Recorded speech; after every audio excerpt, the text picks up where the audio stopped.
Welcome, gamers, to Basement Arcade Pause Menu, the show where we hit pause, sit back, and just chill. I am your host, Ben Magnet, and I am joined again with my bros, Ryan Eliopoulos and Sparkz Whitty, and we are here to talk about Summer Games Fest Part 2. And our original video had to be split into two parts because our computer decided to crap out right in the middle of it, so yay, technical problems. But we're here to talk about the rest of the trailers that a lot of people are talking about. So let's go ahead and just dive right back into shall we say, go into the soup or into the juice? Ooh, I don't know about a soup. I don't know if I want to swim in a soup. Dive into the stream. Yeah. Dive into the stream. That sounds pretty good. Let's dive into the stream, y'all. Why don't we? Yeah, let's do that. Why don't we dive into the most violent stream of all time? Oh, Lord. Let's talk about Mortal Kombat. Mortal Kombat 1. Hey, y'all. Some people might be saying, wait a minute, y'all. Mortal Kombat 11 came out. Why is it called Mortal Kombat 1? It's because of time travel, baby. And big multiverse nonsense happens, and the world got destroyed, and Fire God Liu Kang had to recreate the world.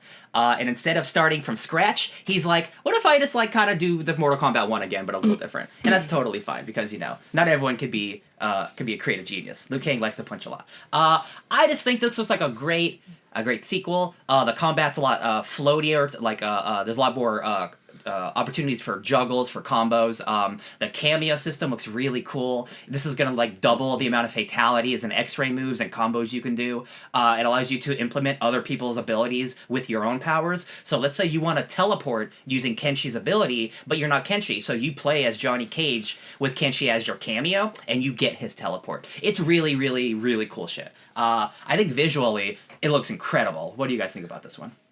Oh, visually, this game looks stunning. I mean, I've been saying that about every single Mortal Kombat game since Mortal Kombat 9, when they did the big revival of Mortal Kombat, and Mortal Kombat X, Mortal Kombat 11, they all look visually amazing, and just it keeps getting the Mortal Kombat games just keep getting better and better with the brutality and just with the jumping graphics with every single new generation. The game looks absolutely stunning, but even I actually love how it's going back now. This game is going back to Mortal Kombat's roots in a way, where it's not like Mortal Kombat 9, where it's like, hey, let's just reboot the series, but we're gonna do time travel stuff. It's just like Liu Kang is God. Yeah.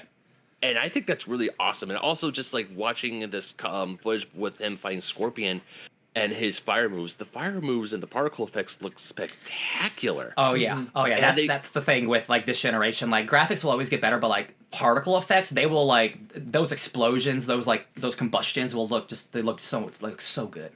Yeah, they do. And also, I know what I'll be playing when I do play this game, and if I play as Liu Kang, I'm gonna be yelling honor, because I get it. He's a fire god, but it looks like he's firebending, and it looks rad. Oh sure, absolutely, yeah. Yeah, I think this looks like it's a really solid direction for them to be taking it. Especially having to dodge, I think, feeling too similar to 9. Beholden. They've given themselves just enough room to change things up. I think introducing the cameo system was a really smart decision at this point in the franchise. I think it's going to make play feel brand new in a way where Mortal Kombat hasn't necessarily changed its game that much to that extent, and so this is a whole new dynamic that you're going to be able to bring in that's going to do things like this, which just looks exceptional. Yeah, I'm super into the story of Liu Kang doesn't want to erase all of his friends, so he rewrites reality and hey, I'm giving everybody a chance, including the villains. I'm giving everybody a chance too. We're starting fresh. But of course, obviously, it's Mortal Kombat, so people got to be bad. People got to get, speared into the ground on fire, cut in half with... Man, this game, we can't watch this anymore because it's too violent. We'll get demonetized.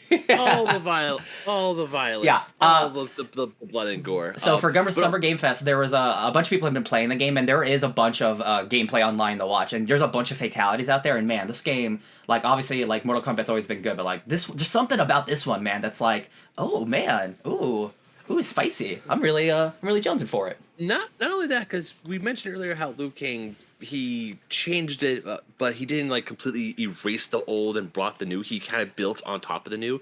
There was a clip a few minutes from now, in this trailer, where you see Melina on a chair and her teeth start going all gnarly. Yeah. So I kind of like how NetherRealm and the developers and the story writers, they're like, okay, we have these characters, we know they're going to end up a certain way, but let's play with the origins a little bit on how they get that. Like Melina, and if now Ryan, correct me if I'm wrong, but Melina, she was just like grown in a laboratory. Yeah.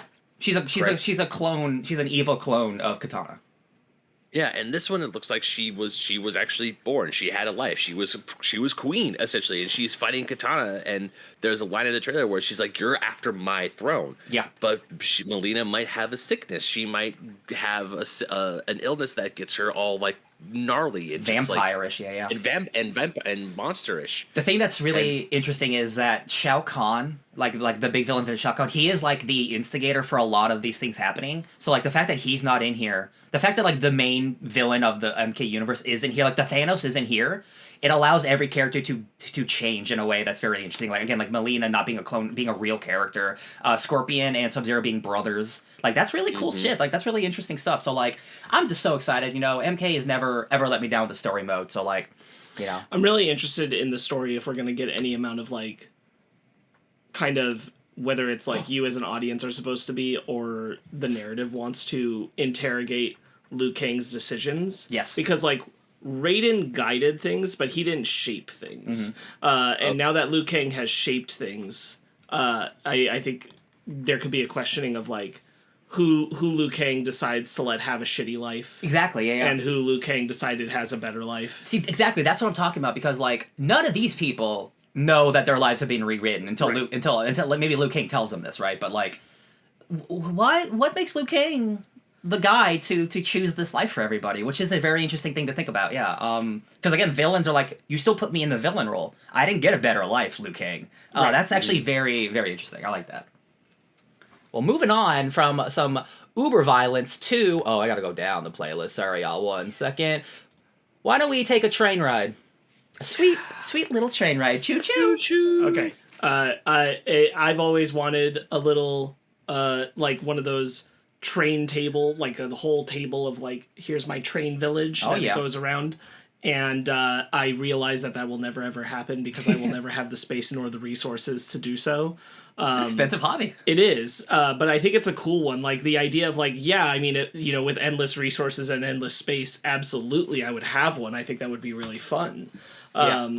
But that's just not realistic. So the fact that there will be this game that can fill that hole, essentially, I think is really great and really charming. I what a genius idea. Frankly, I'm surprised it hadn't been thought of before. Yeah, there's definitely been this, it reminds me of this game called Townscaper, where it's kind of like a minimalist, like, hey, just have fun building a town. Because there are definitely, like, I don't know why I played this, but Railroad Tycoon, like, there's the Roller Coaster Tycoon game. They made a train version of it, like old school, like, 1800s train shit. So I'm like, the idea of, like, building train stuff's cool, but, like, to have it be a little less limiting, I definitely hit loop on here, you liar. Yeah, you did. To have it be a little less limiting and just being like, hey, build your tracks, connect things together, get some money. Like, it doesn't seem like it's a complex game. It's more about, like, just have a fun time, man. Well, and I think, like, also to that extent, like you were referencing, like, the roller coaster game, like, this is designed to be that thing. Like, the table setup, the thing you go and you purchase it is designed to evoke that. Yeah. In its way.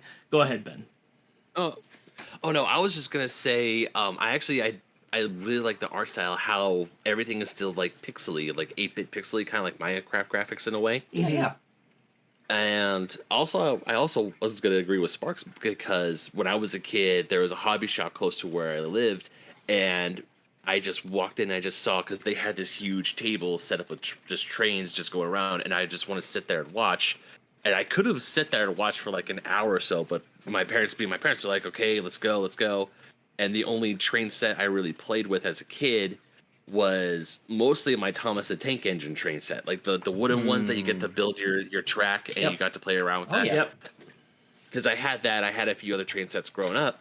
But this is a really good alternative, because like you said, Sparkz, we're never going to have the money or the space to making those giant ass tables, and this does look like a very chill, meditative game that's just like, hey, if you like trains, you like building train villages, go buck wild. I I love, because I will probably most likely always be this amount of poor most of my life, I love digital real estate. I love Animal Crossing. I love Stardew Valley. I love games that let you build a town or do things. I'm like, man, like architecture's cool. I'll never be able to build a building or build a train set or build a roller coaster. It's like I love those types of games. I think it's great. And again, this is from like the cozy stream, the cozy dev stream, and it's just a bunch of games that are just wholesome. The wholesome dev stream, excuse me. Yeah, wholesome direct. It's just a bunch of games like this for 2 hours, and I'm like, that's fantastic. I love a world where we can have Mortal Kombat and Train Set Simulator. Yes.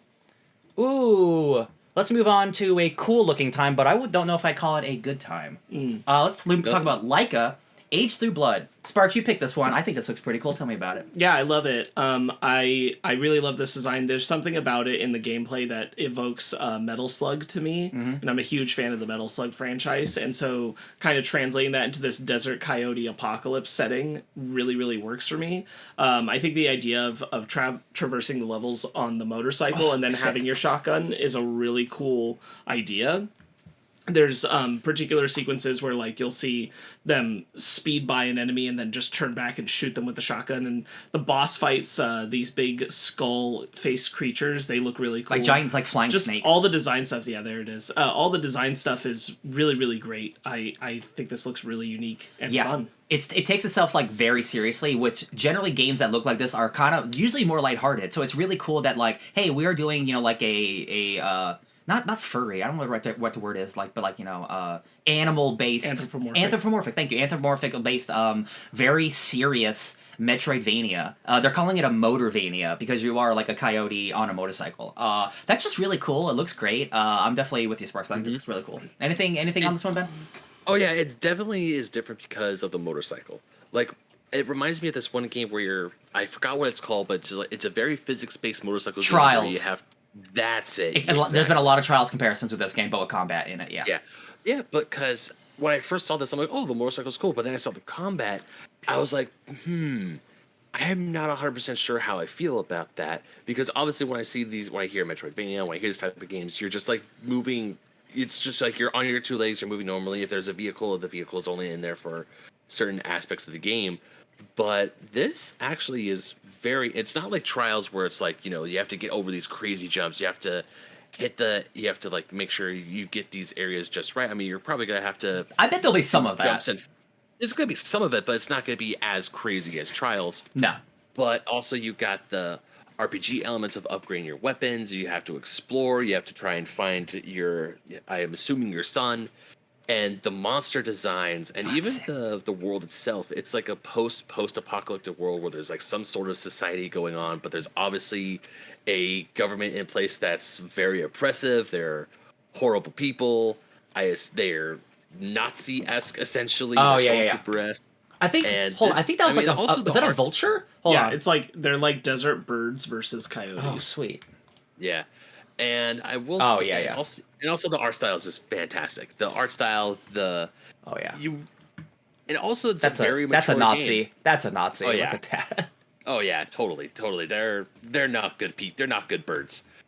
But yeah, this game does look great. It looks absolutely fantastic. Absolutely. Love it. And the other thing just to highlight about it is that I'm glad it's not just like, making the Metal Slug comp, just playing through the levels. There's also this like traverse through town, like there's slow down moments where you're unlocking story bits, and I'm glad that that's in here too. It's not just all level. Absolutely. Mm-hmm. Yeah. Oh, and the demo is available as of right now. So there you go.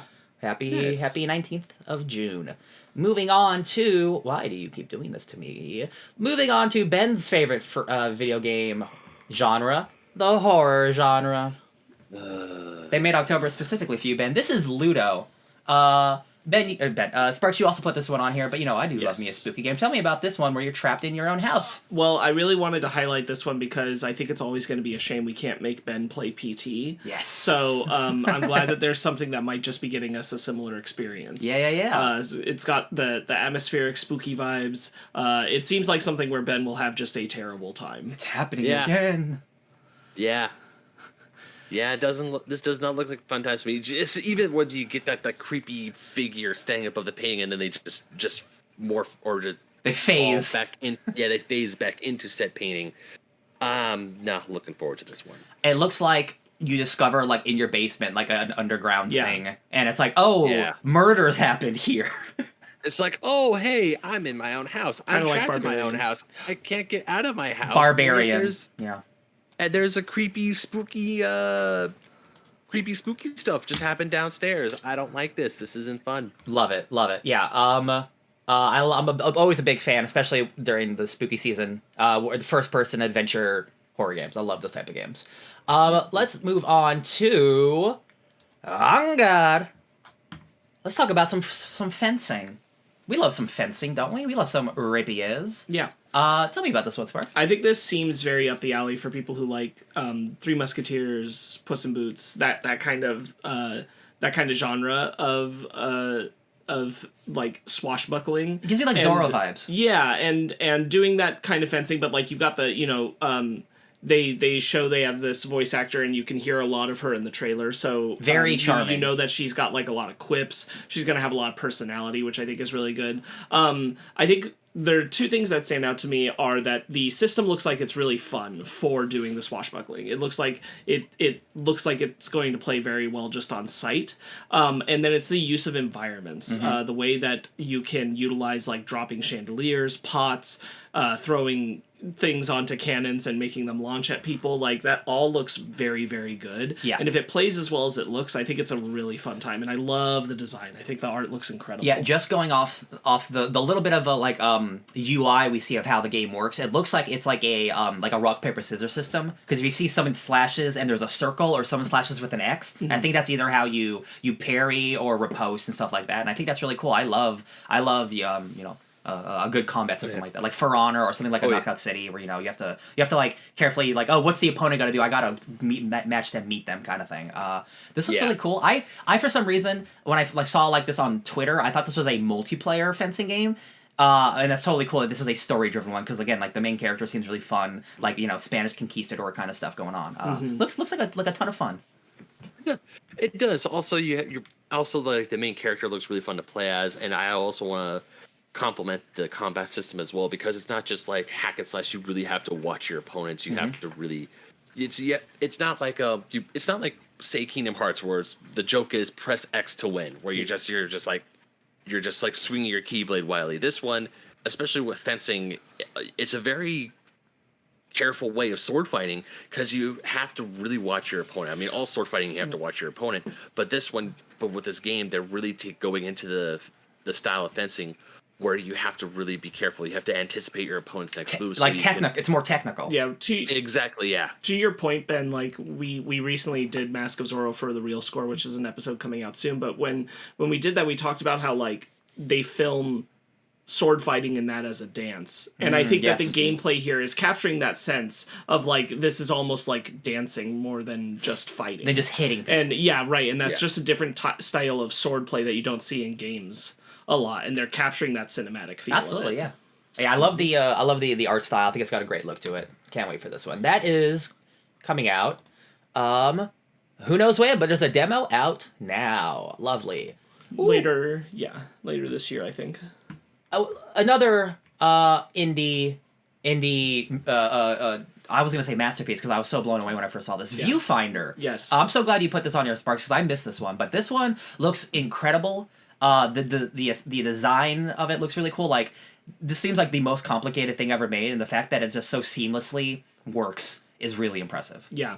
Very much capturing the idea of the TikTok trends, where you would have like an image and then it would pixelate out, and then the image would change and you'd be somewhere else. It's like you said, making that smoother and more seamless, and it's using it for puzzle solving, because you will have pictures of things and you can like place stairs in a space, and now the stairs from that space as they were exist, and now you can traverse up them to solve a puzzle.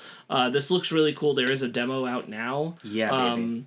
I think this looks just super unique. I just don't know how Patrick Klepek of Remap Radio, I think he did an interview with one of the people, but he said that he was talking to these people and he's like, how did you guys get this to work? and the developer just put his hands in his head, said, you have no idea how hard this was. And I believe it, because again, it is like, you have to watch this trailer to believe it. It is so seamless, where like there's no stairs. You have a like black and white photo that you put onto in front of you, and you start moving, and it's just there. Like the stairs are there with a different color and everything. It's like, it's so impressive. And the fact that this is an indie game is like, oh my god. Or even just a few seconds ago where they have like a window and they just rotate the photograph and it's like, oh, hey, you essentially made a bridge to go to get across where you need to go. This game I love how when games are so simple, yet they can also be so complicated at the exact same time. Because there's not a lot going on. It's just like you have a camera, you can take pictures, you can use the stuff in the pictures to traverse to solve puzzles. Cool. But at the same time, it's like, you are going to have to be so creative of what to take a photograph of so that way you can solve a puzzle. And I can only assume there's like multiple answers and multiple solutions how to solve puzzles. Like in Tears of the Kingdom with all the puzzles and the shrines. And this game is so inventive, but at the same time, I can only imagine how hard the developers work to make this work. Right. Yeah, this looks definitely like a technical achievement. I'm like, man. Oh yeah. Can't wait to try this one. Demo out now. All right, y'all, let's go to hell. Yeah. Let's have a Helskate. All right, Anton. Time your first try. This looked cool on sight to me. I was like, oh, okay, so like Tony Hawk stuff, neat. And then I realized that you were doing combat with it, and I'm like, oh, okay. It looks like, I didn't notice before, but you're in San Francisco, it looks like. Or maybe LA, I don't know. That's actually a fake bridge, maybe. I don't know. I just look like the you know, that big San Francisco bridge. Anyway, yeah, this is like Tony Hawk meets melee combat, but you're a demon with cool wings. It's got a great again, like I love the art style of it. I love like anytime like a JRPG or a game like Hades where like characters pop up and it's beautiful and like a beautiful rendition of them in like 2D, and I'm like, hey, I'm gonna talk. Like I always love that, just old school JRPG stuff like this right here. Mm-hmm. I think it looks great. You could customize your demon, put tattoos on them. I'm already in. I love customizing. I love demons. Mm-hmm. Oh, there's bullet hell shit going on. What kind? This is a whole bunch of stuff. Doing combat while skateboarding, I think, is a really interesting idea, and like takes the Tony Hawk style stuff to the next level. So got a big hammer. It's really cool. Yeah, and I do really like the style. Garland, isn't that thing? That's a Final Fantasy villain name. Garland. It is. Really, it's like, okay, cool. It's like a Tony Hawk clone, but you're in hell. That's neat. And then, once again, just like Sparkz, I saw the fighting. I was like, what? Although, look at that! It's a big demon on a skateboard. Ben, remember Dark Souls 3? Remember the Skeleton King that you fight in the darkness? Yep. That's that guy. That's that guy. It does look like a lot like that guy. I must say, I don't know how well the combat is going to mix with the skateboarding. And this is just coming from me personally, because when I see a skateboarding game, it's like, oh, I want to play a skateboarding game. I want to skate around. I want to do tricks. I want to do this. I don't want to worry about fighting and health and HP or anything like that. Word, yeah. But this also is very inventive, where it's like, yeah, you're in hell, you're skateboarding, but you also got to fight a whole bunch of demons to get out of. Well, I'm assuming you're trying to get out of hell. But this is one of those games where I have to play it. Yeah. To see how it feels, for sure. Because looking at it, I want to praise the ingenuity. I want to praise how different it is, but I'm just not 100% sure how it's going to work. No, I feel you, because like, what is the gameplay loop of? Are you skateboarding just to skateboard, or is your combos actually filling a meter to help you with your combat? Like, does it all fill together, or is it just you are skateboarding and you are also attacking people? So like that could be a problem, but like it does seem. I haven't seen like what the the interface is fully yet. Like doing Tony Hawk combos was cool, but like does that talk to the combat at all instead of just being two separate things? You know what I mean? But we'll find out. I think it looks pretty cool. Let's move it on from hell. Let's go into summer. Bah. Bah. Let's talk about some sheep herding, y'all. Yeah, this is another one that just like to me looks very meditative. I think that the style of it, the art of it is really beautiful. Yeah. And for this type of game, that is something that really draws me in, is just this like spend some time with this beautiful interpretation of this scenery and like this really wide look. Yeah. I just find really unique, and I can see myself just like spending some time chilling out and playing it. So you're herding your sheep along, but they definitely like in their full developer video, it seems like there is more story that you're going to uncover than just traveling with your sheep. And your border collie you're uncovering. Don't forget your border collie. Yes, with your border collie. 10 out of Dogs 10. make 10 out of 10. 100%. Yeah. Every game with a dog, automatic 10. And they used like drone footage of shepherds herding their sheep as like templates to know what to make this look like. That's awesome. It looks really cool. A folk tale about life, loss, and livestock. Yeah. That's really cute. Thoughts, Ben? It just, like you said, Sparkz, it looks very relaxing. It's like you got a bunch of sheep, you got to solve puzzles to get your sheep back into the gate. Yep. What's gonna look simple, later levels could probably be very very complicated, or you have to think a little harder to try and figure it out. But yeah, this looks very chill and relaxing. Oh god, I can't spell. I was trying to find that developer trailer real quick just to see if I had a little more. Let's see. Yeah, the Day of the Devs. Yeah. Let's see. I just want to look at it a little bit more, see a little bit more if I can. There we go. We got some. Oh, that's a man. There we go. That's real sheep. That's the drone. Yep. That's the part where they're talking about the drone footage. But if you did go back, you would have seen like this cavern space. I did see it for a second. Yeah. It's very quick. It's very quick. Caverns. There you go. Yeah. So you are exploring some like different spaces. It's not all just like hills and countryside. There's going to be some other places you're going. I love it. Yeah. I'm sure it's gonna be like an introspective, lovely thing. Yeah. Sorry, Mr. Developer. We're moving on. I'm excited for Summerhill though. Moving on from Summerhill to Hauntii. How do we? Oh God, yeah, this one, yeah. Yeah.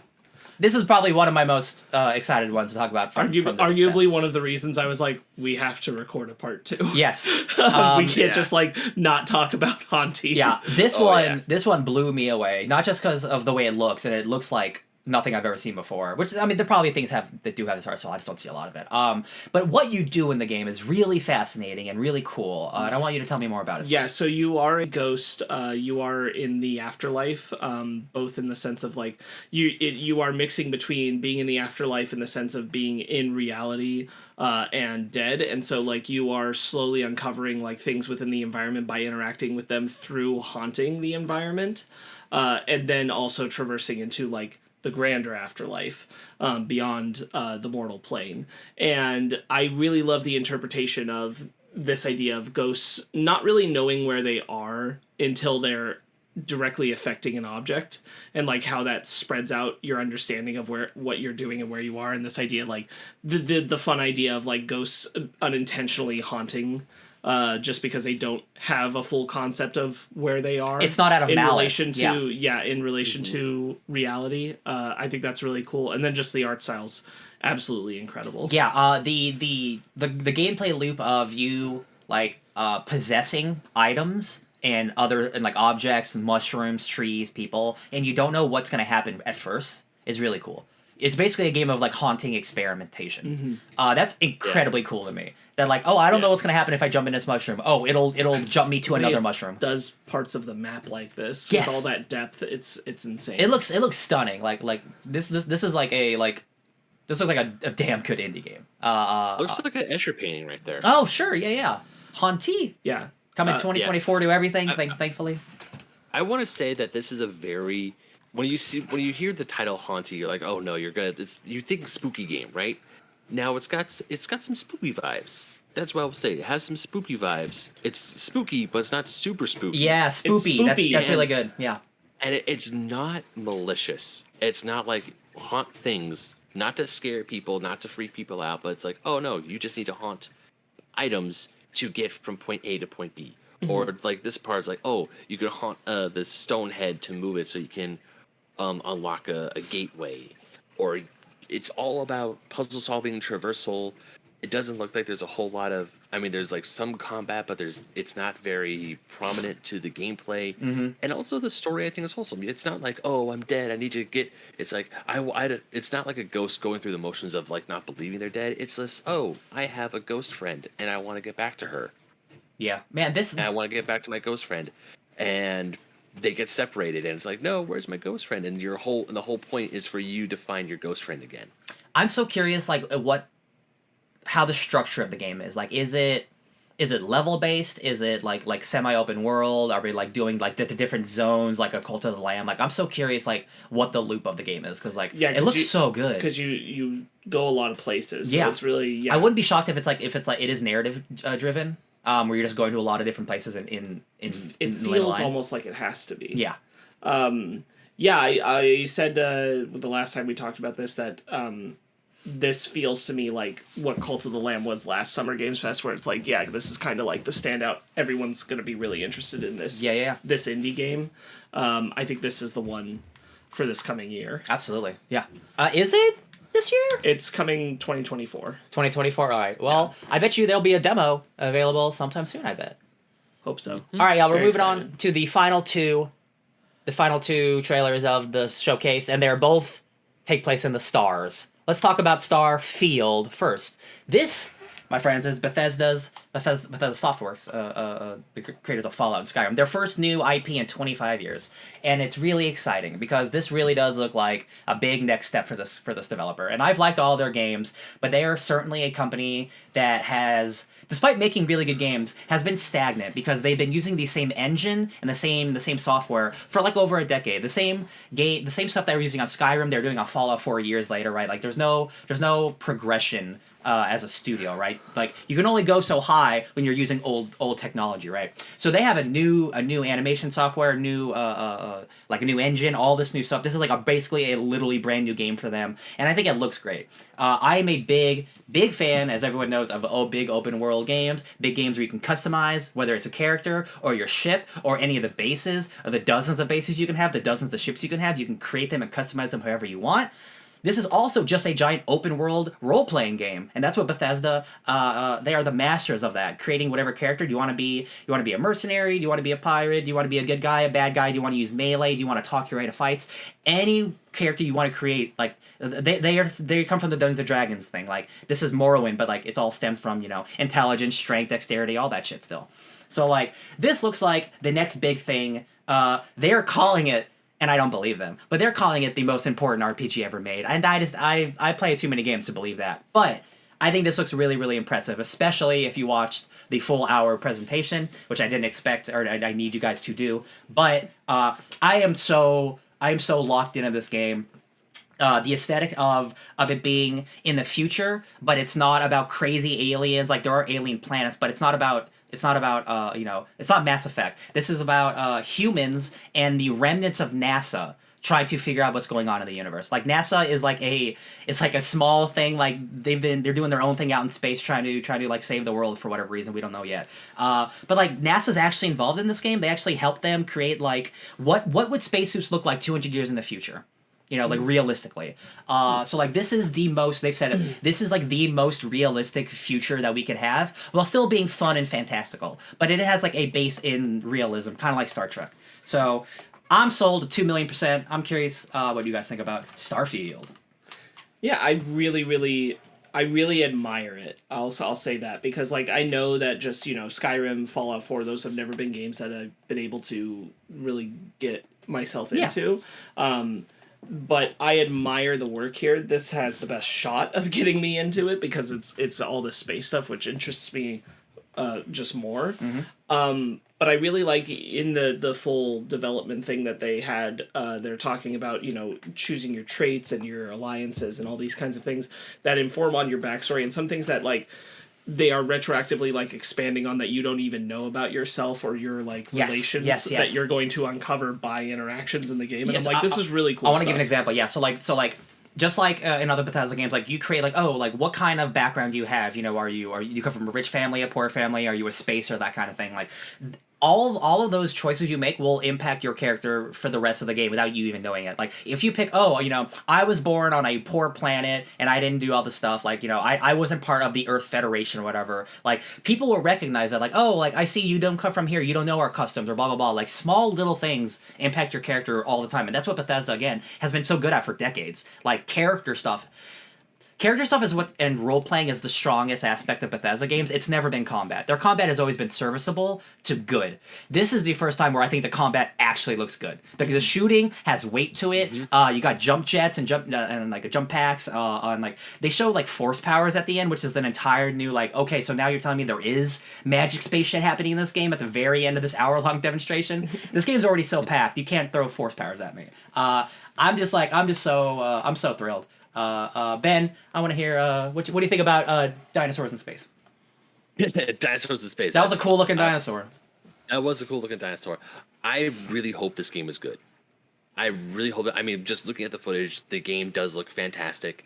The only really mainline Bethesda game I played for like say 10 plus hours with Skyrim, and I just for some reason I just could not get into Skyrim. I tried, I just really couldn't get into it. I don't know what it was, but I do hope that this is a win for Xbox players. This is a win for Bethesda. Yes. Because this is a huge undertaking. All the stuff they're promising is very like it's out there. It's like you're promising all this stuff. And okay, let's see what happens. Yeah, so it's been I will not say, or I will say this game does look stunning. Oh yeah, the game looks stunning.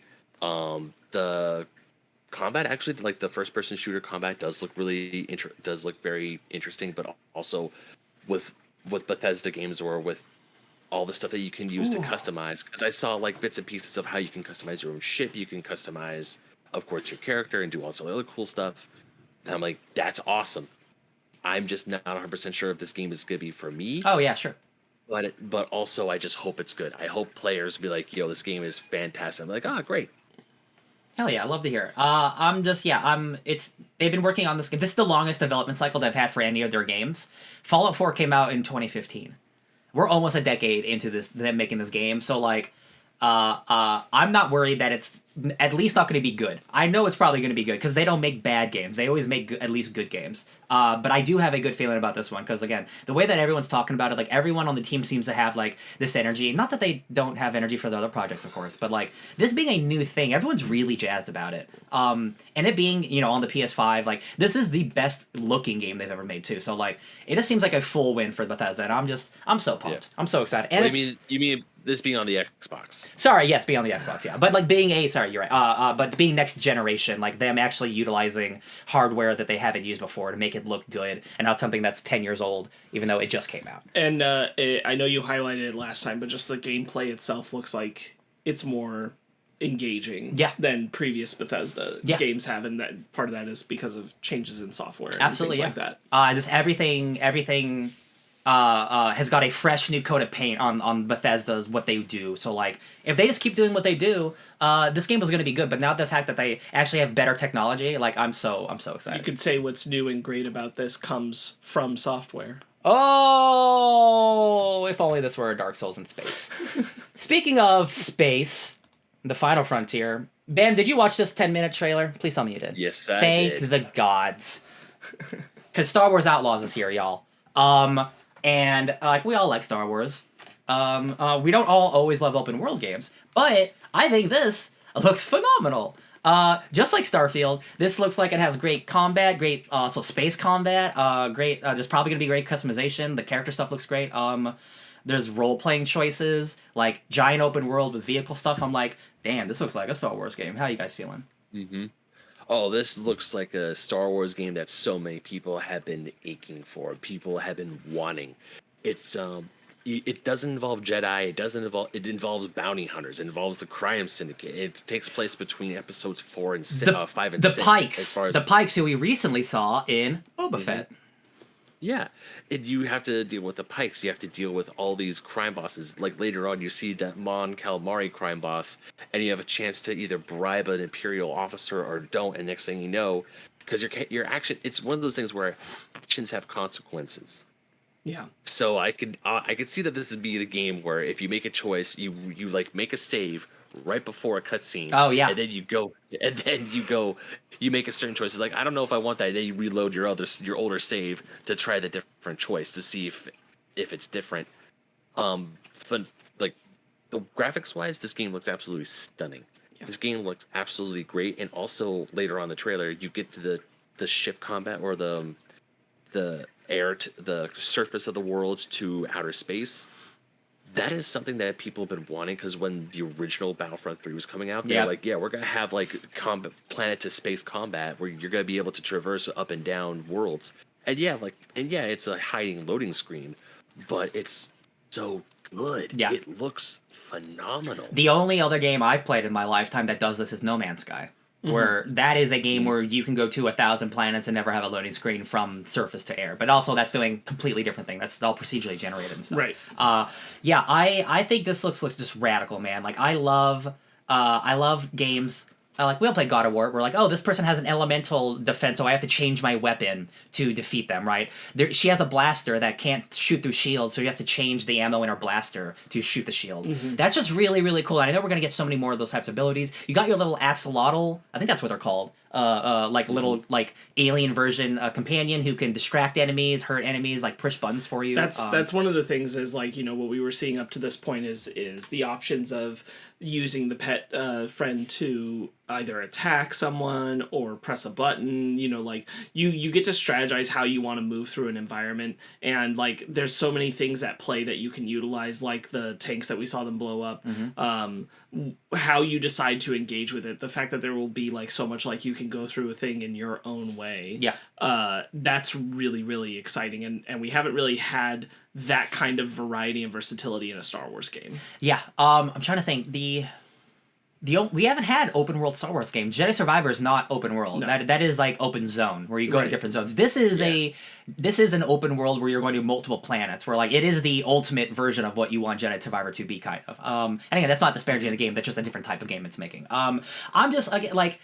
Do you have this is for Red Dead Redemption, Deadeye, where you can use an ability and like shoot multiple people. That's great. This is made by Massive, who made The Division, which is a massive multiplayer Destiny-like game, right? So they have experience making these huge-ass games. But now they're just like, hey, do that, but for just one person. And when you can dedicate all your time to doing this kind of thing instead of a live service game, I think this looks insane. And again, we haven't even gotten to like Ben stuff you mentioned with like the role playing aspects of choosing to bribe an Imperial officer or not. The space stuff. It just looks like a full game, and we don't even know what the story is yet. I can certainly speak high praise to this game on the fact that my wife has not. She's a huge Star Wars fan, but she has not been encouraged enough to want to watch me play through Jedi Survivor or anything like that. Sure. But she loves the look of this. Yeah. She wants to watch this game. Yeah, I love our Kay Vess. I think that's the character's name. Yeah. She's cool. I love the creative team for this game is a queer creative team too, so like she's probably gonna be cool. I love the droid. People seem to really love that sexy droid, I guess. Oh yeah. He's got like a damage in the middle. He's wearing a trench coat basically. That's pretty cool. I'm just so excited. You mentioned the time period. Like I love my favorite Star Wars stuff is not just because it's original trilogy, but it is like regular people, bounty hunter, scoundrel stuff. Not having force powers. I like that stuff, but like this is truly the Star Wars game that I have been waiting for. And if it lets me. I don't want to like be like a baby murderer, but like if it lets me be a bad guy, I don't like the last time I got to do that was like in Knights of the Old Republic, where I got to be a bad Jedi, and like I love games that let me make the choice I want. And like, have we ever seen a female Mon Calamari before? No. That's awesome, and she's a bad guy. Not in like a focus as a character. Yeah, I love it. It's really cool. I'm so thrilled that we're going to be focusing on just like the scoundrel side of the Republic or the Star Wars universe. I hope that means we get to see all of our favorite homeboys. I got to be honest with you, because like for a second I thought it was who was going to be at this table. Oh yeah. I kind of hope that we get some appearance from Iden Versio. Yeah, that makes sense. This would be when she's still Imperial. Yeah, this is pre 6. Yeah, that'd be so dope, dude. Like Inferno Squad comes to take you out. That'd be sick. Yeah. Let's see. Let's move on because like we talked about. Let's just go to some of the space stuff real quick because it also looks incredible. The fact that you can get any planet, you just go from surface to air is really cool.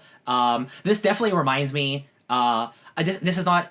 This is going to sound negative, but like this is not the most impressive space combat I've ever seen, and I play a lot of like space games. Like No Man's Sky has better space combat, but it's also much more of a focus of the game is the space combat. This looks really, really good and very serviceable, and that's not a bad thing because I don't think you're going to be spending as much time in space as you are on the ground. Right. But that's to say, like this doesn't look awful. It looks good. Right. The fact that they even included space combat to me is a treat. Exactly. Because you can definitely see this game as, you just hop. It's like Jedi Survivor. You just hop from planet to planet. You don't pilot the man. You don't pilot the mantis. You don't do a whole bunch of other stuff. But look in the top left. Look in the top left. It's the Imperial thing is a loading screen. I just noticed this. Hold on. Sorry. Continue, Ben. That's why I just wanted to show that. You see that? Oh, you can't see it on your screen. I don't think. No, I could see it. On yours, okay. I think that's like your wanted level, kind of like in Grand Theft Auto. Oh, because you're leaving a star system that's going down. Right. Oh, Ben, that's even better than I thought it was. That's even better. It like how much have you alerted the Imperials? Oh, that's all. Yeah, presence? the wanted system thing that it flashes big red. Oh, that's such a cool look to it. Love it. Yeah, Love I it. think you're very correct about that, Ben. Yeah, that's awesome. Yeah. So what I was trying to say was the fact that they even included space combat is once again, it's a treat because because with a lot of these Star Wars games you don't really get space combat a whole lot. I mean, unless it's Battlefront, but Battlefront's different. This is like an actual let's explore, let's go hunt down, let's do some jobs, let's meet with some scum and villainy. And the fact that they didn't have to put space combat, but I'm so glad they did, because it does look pretty good. I mean, it looks like you said, Ryan, there is better space combat, but it looks decent. And they didn't have to put it in it, but I'm glad they did. Yeah, I just wanted to get some of the music a little bit because it's oh, it's so good! I don't want to get copyrighted. Oh my god, dude, this may be like Jedi Survivor has a good theme. This might be my favorite Star Wars theme that I've heard. That's not the original movies. Like, I think the dun dun dun dun. I think that's like that should just be in a movie. It's that good. Yeah. I love it. I think it's like it pumped me up so hard, that final like little montage. I'm just 2024, baby. I'm so excited. I'm so excited. Agreed. I think this looks like a really encouraging next video game for Star Wars. Hell yeah. Which is great because we've been how- nervous for a while. Yeah. Yeah. Also, I kind of like how they took the Solo logo and made it their own. Sure. Oh, sure. But also, like, it is a, like, kind of reverse of Rebels as well. Like, Star Wars Rebels, like, it's like, you know, this is about the Outlaws. I'm into it. I'm so into it.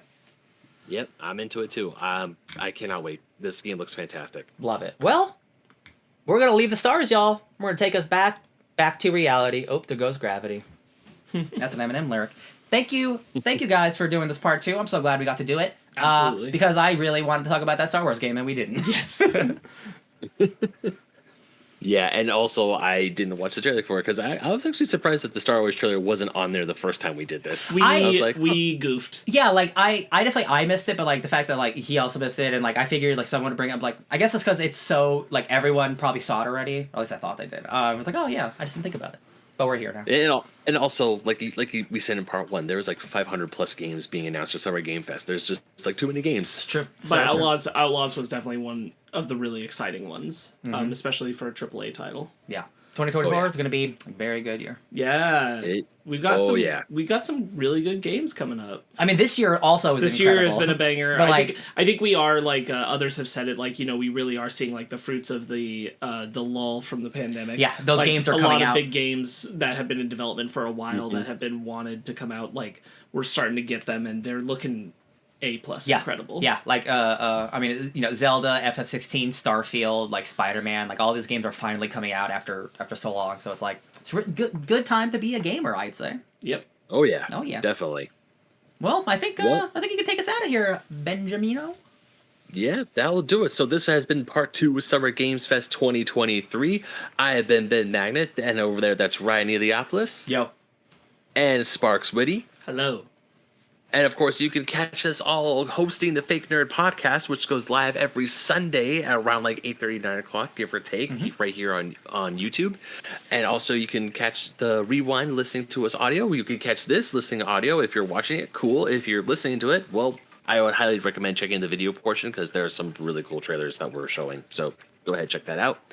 And also the Fake Nerd Podcast website is up and running once again. Woo. It's here. It's alive. Go ahead, fakenerdpodcast.com. That is the hub for all things fake nerds. You can get stuff to Basement Arcade pause menu, the book club, Cinephiles, the Real Score, all this stuff. Just our links to our Patreon or our TeePublic are there. And of course, you could find me on the internet at BenMagnet27, Instagram, Twitter, TikTok, and you can also find me writing for Fusion Gaming Magazine, Old School Gamer Magazine, GoNintendo.com, and playing Mary Frankenstein on D & Dark. Ryan Sparkz, where can people find you on the internet? You can find me, Ryan Eliopoulos, at DJ Tony Stark 616. Just patiently super excited to build just dozens of different spaceships in Starfield because I love making stuff in video games. Yeah. You can find me at Sparkz Witty on Instagram and Twitter, SPARKZ Witty. And of course, to give this video a like, subscribe to the channel. Until next time, everyone, unpause.